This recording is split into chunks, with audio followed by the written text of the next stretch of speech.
ኖርማል ነገር ነው። ሁለተኛ ደግሞ የጎሳዬ ዘፈን ነው አይደለ? ሶ ምንም ማለት አይደለም። አንቺ አያገባሽም። ልጅ ሚካኤል ዘፍኗል። ልጅ ሚካኤል በሱ ዘፍኗል። የድሮ በጣም ኦልድ ዘፋኞች ዘፍነዋል።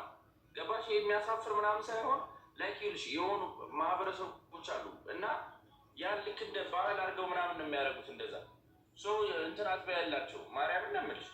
እኔ ደግሞ ምን እንደሆነ ታውቃለህ ማለት የሆነ አንድ ሶስት አመት የሆነ ሁለት ሰው ምናምን ኢጎ ያለባቸው ሰዎች ይመጡና የሰውን ላይፍ ምናምን እንትን ለማለት ይሞክራሉ። አንቺ እኮ ምንም ማድረግ አትችይም። ገባሽ አይደለ? ሶ አርፈ ተቀመጥ ምናምን አይደለሁም። ምን ያማራ ነኝ። ሶ ምንም አታምጡ። እግዚአብሔርን ነው የምላችሁ። ምንም አታምጡ። እኔ አነጋጋሪ ለመሆን ወይ ሌላ ነገር ምናምን አይደለም እኮ ኤቭሪቲንግ ይላችሁ። እኔ ባህሌን ኤቭሪቲንግ የማውቅ ሰው ነኝ። ከመጀመሪያው እስከ ስንት ዓመት ድረስ እዛ ነው ያደግኩት። ገባችሁ አይደለ? በስነ ስርዓት አውቃለሁ። መጠየቅ ካለባችሁ እነ ጎሳዬን ነው እንጂ መጠየቅ ያለባችሁ አንድ ያን ዘፈን ዝም ብሎ የዛን ዘፈን ክሊፕ ለሰራ ሰው አይደለም መጫው ያለባችሁ። እግዚአብሔር ነቴን ነው እኮ ምንም ባህሉን እንኳን ራሱ ማታውቁት እኮ ትሆናላችሁ። ይሁን ተሰብስባችሁ 200 ምናምን ናችሁ። ይህ ሰው እንትን ምናምን አጥፍቶታል። ካጠፋው ታዲያ ለምን ዩቲዩብ ጋር እናገኘዋለን? ይሄና ካጠፋው እኮ ዩቲዩብ ጋር አይገኝም። እና ጠብቆ እኛ ጋር የሚመጡ ነበር። ገባሽ አይደለ? እግዚአብሔርነቴን ነው። ባህላቸው ነው የሆነ ይልሽ ልክ አምላክ ልክ የሆነ ታይም በጣም ይሰራሉ። ይልሽ ልንገርሽ ስለነሱ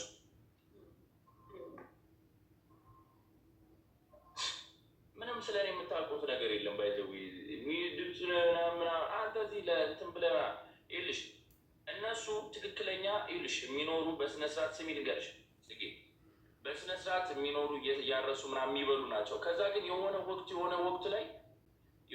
ወቅት ላይ ማለት ነው እንደዚህ በየቦታው እንትን ይሉና እንደዛች እንትን ብለው እግዚአብሔርን አይቴክ ለማመስገን ምናምን ነው የሚባለው። እንደዛ ይመጣሉ በየሁሉም ሀገር እንጂ እኮ ምንም እንትን ማለት እኮ አይደለም እኮ አሁን ማለት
የሆነ ዝም ብሎ